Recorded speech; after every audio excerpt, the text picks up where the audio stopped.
Few villains in the DC universe are as visually terrifying or emotionally complex as Clayface. A grotesque master of disguise, deception, and destruction, Clayface is less a single person than a tragic legacy of multiple individuals cursed or empowered by the ability to reshape their bodies into any form. Since his debut in 1940, the name Clayface has been passed down across various incarnations, each one adding to the mythos of this uniquely haunting Gotham rogue. The original Clayface, Basil Karlo, made his debut in Detective Comics number 40, created by Bill Finger and Bob Kane. Karlo was a former Hollywood horror film actor who went mad after learning that his classic film, The Terror, was being remade without him. Donning a mask from his old film, he set out on a murderous rampage, killing the cast and crew of the new production. At this point, Clayface had no superpowers. He was a deranged actor turned serial killer, driven by ego and revenge. But the foundation for something more monstrous was set. Over time, DC introduced new versions of Clayface that would take the character into superhuman territory. The second and third Clayfaces, Matt Hagen and Preston Payne, brought body morphing abilities into the spotlight.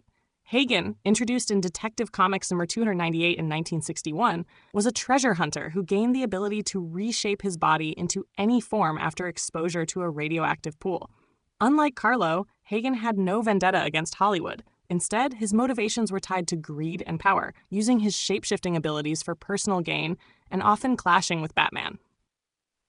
Preston Payne, the third Clayface, debuted in Detective Comics number 477 in 1978.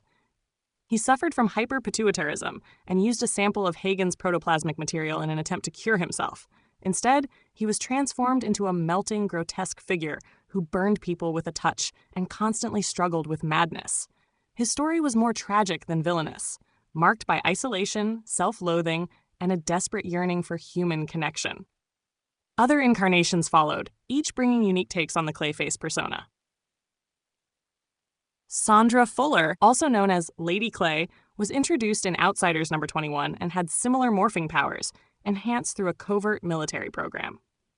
Eventually, multiple Clayfaces formed a villainous group known as the Mud Pack, uniting the different versions in one horrifying ensemble that targeted Batman with a shared legacy of pain, betrayal, and madness.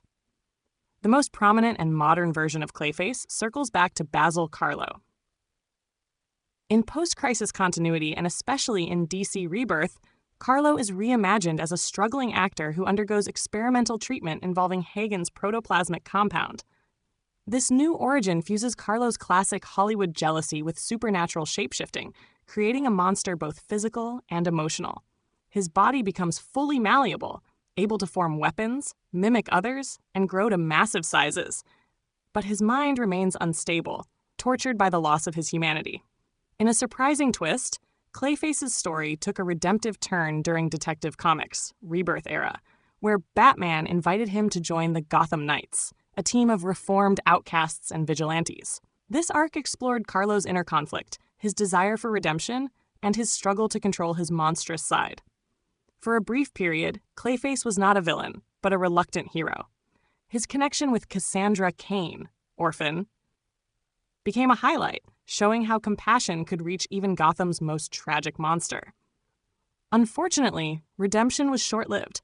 After being manipulated by the villainous victim syndicate and ultimately forced into a confrontation by Batwoman, Clayface's story ended in more heartbreak. Though he was seemingly destroyed, his legacy and body remained.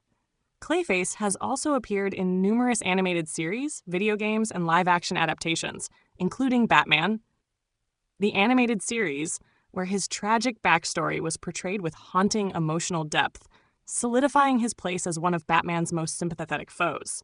In Arkham City and Arkham Knight, he is a formidable enemy with deceptive abilities and ties to the broader criminal underworld. What makes Clayface so compelling is the balance of horror and humanity. He is not evil for the sake of evil. He is the result of trauma, bad choices, and broken dreams. Whether an actor consumed by jealousy, a scientist warped by desperation, or a mutant seeking connection, each Clayface is a mirror of what happens when identity and self-image are twisted beyond recognition. From tragic villain to misunderstood ally, Clayface continues to evolve, proving that in the shadows of Gotham, even monsters have stories worth telling.